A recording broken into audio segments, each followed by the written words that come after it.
ka samu kuɗi baka da kwanciyar hankali, baka da kuɗi baka da kwanciyar hankali.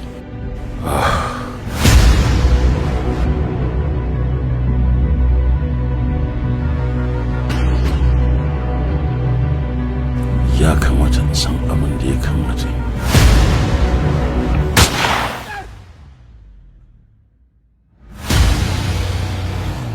Gaskiya ni neman kuɗi na zoyi, tun da neman arziki na zoyi shi za na tafi wancan ɓangaren.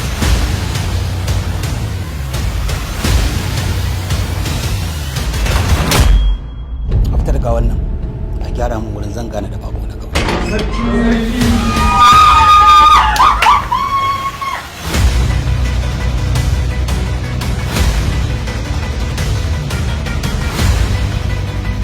Kilo 10 nake so.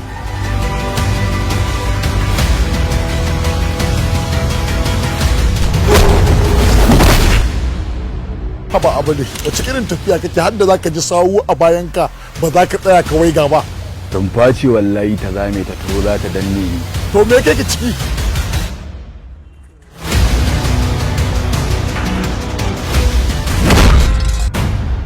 Hello? Ina ka tun da suke gurinka? Dole in bi su nema an karɓi da bona cuta ta ɗau cuta. Kai buga baburin nan mu bar wajen nan.